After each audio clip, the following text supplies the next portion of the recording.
আমি যদি বলি হাদি যদি না থাকে তুমি নির্বাচন দাঁড়াতে পারবা, ওই কারণে যাও না তুমি হাদিকে তুমি মারছো।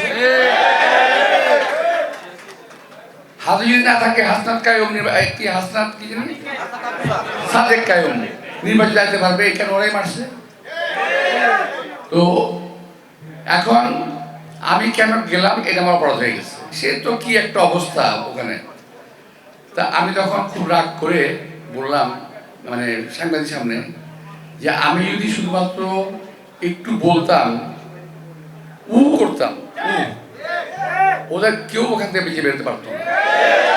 কারণ আমি যখন গেছি খবর পাওয়ার সঙ্গে সঙ্গে ঢাকা মেডিকেল হসপিটালের ডাক্তার এবং শ্রমিক কর্মচারী যারা আছে তারা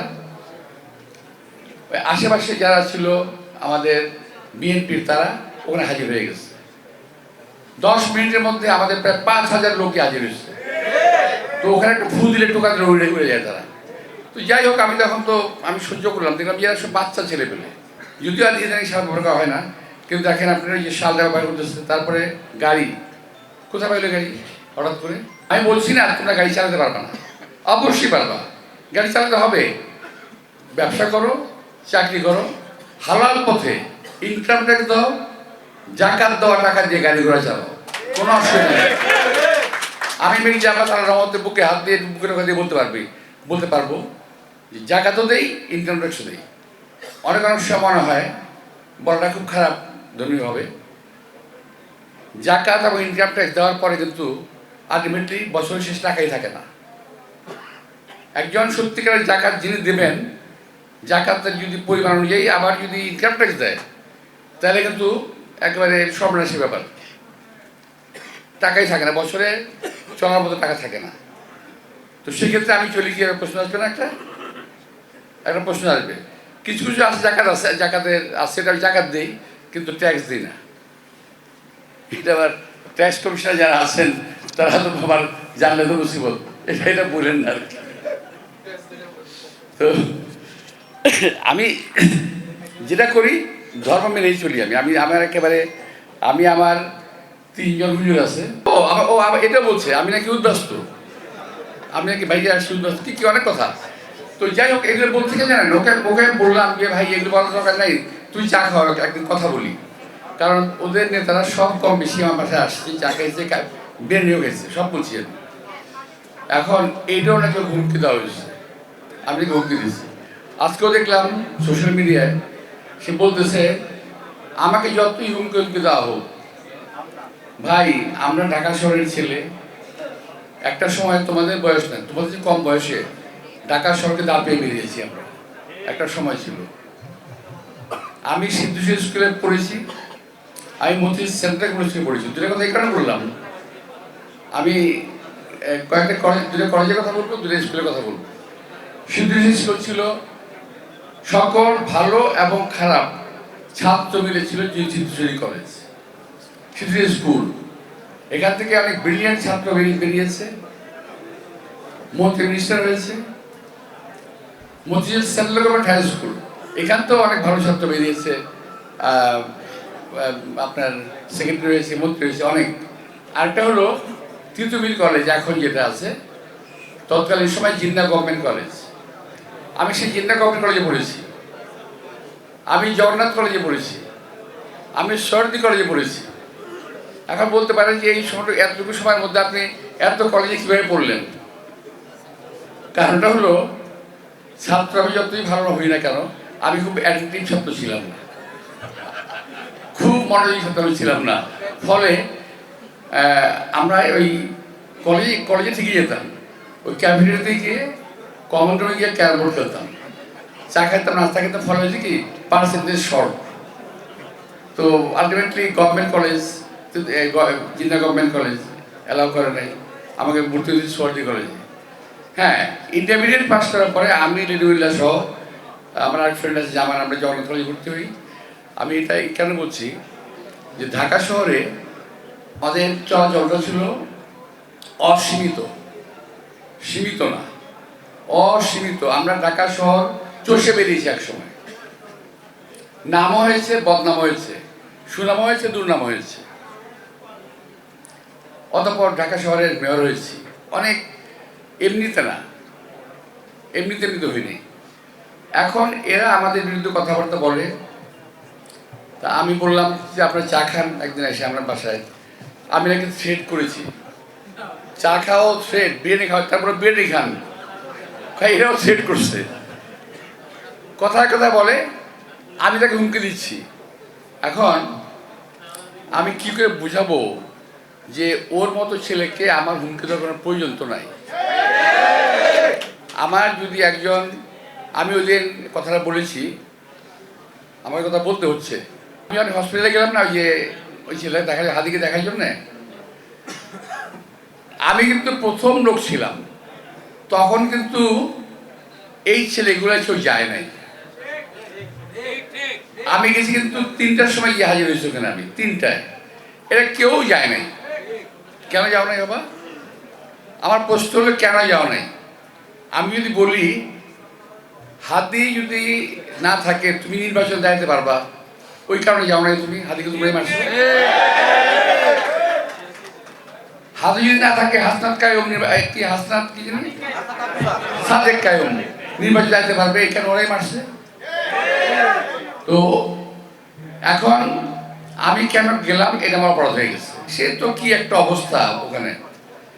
তা আমি তখন খুব রাগ করে বললাম, মানে সাংবাদিক সামনে, যে আমি যদি শুধুমাত্র একটু বলতাম, করতাম, ওদের কেউ ওখান থেকে বেঁচে বেরোতে পারতো না।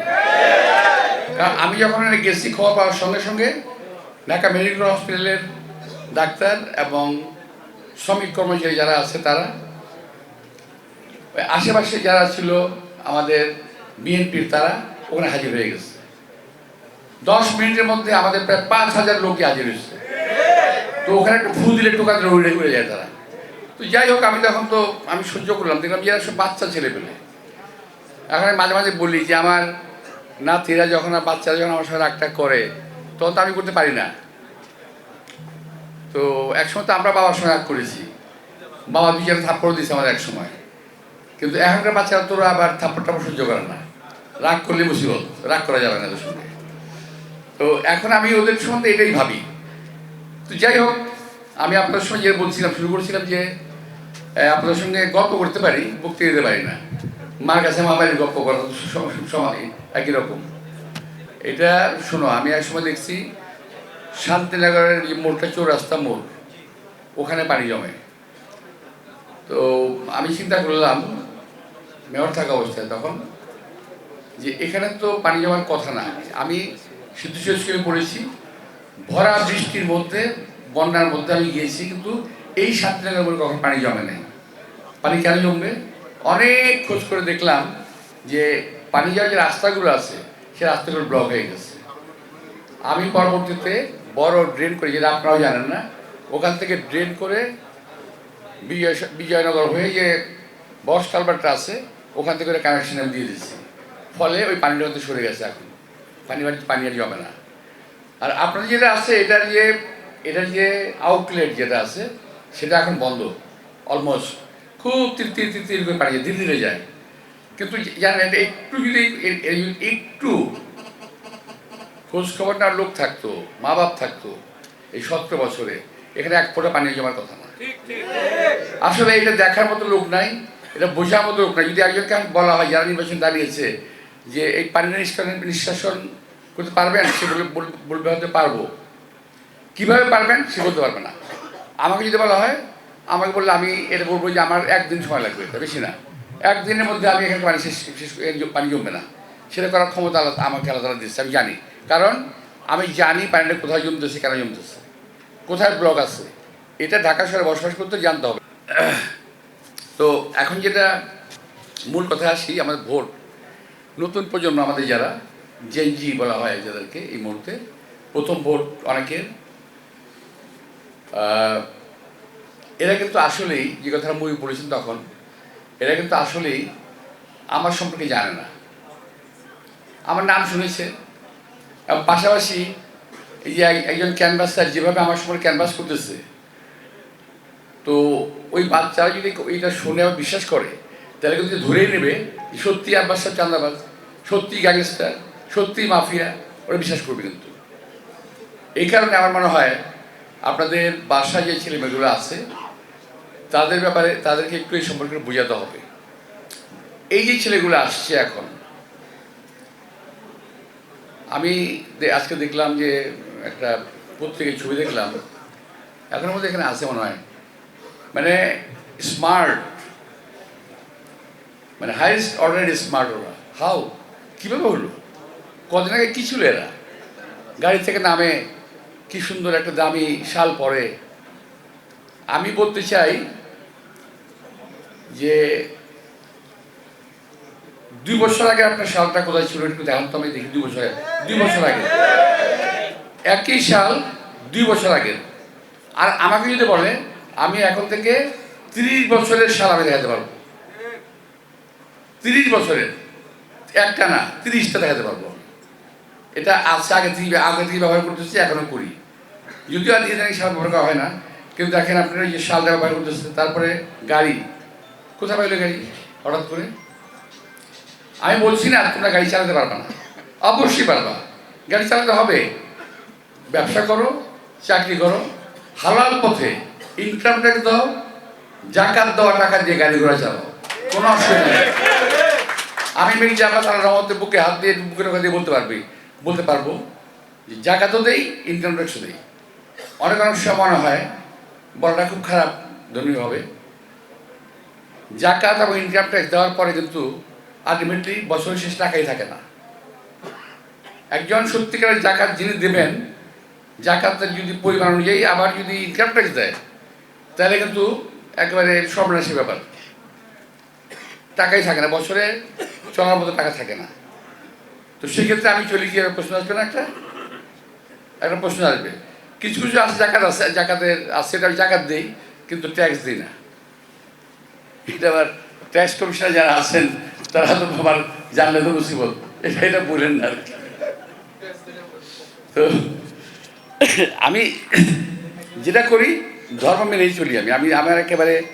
আমি আমার 3 জন হুজুর আছে। মুফতিজির মাজার আছে একজন মুফতি, আমি যে মসজিদের মুতাওয়াল্লি সেখানকার মুফতি আছে, আর খিলগাঁও মসজিদে একজন মুফতি আছে। আমি তিনজনকে জিজ্ঞেস করি, বছর শেষে যখন জাকাত দেওয়ার সময় আসে, ইদানিং আপনি জানেন কি না, ইসলামিক অডিট আছে একটা, যারা নাকি জাকাত নির্ধারণ করে দেবে।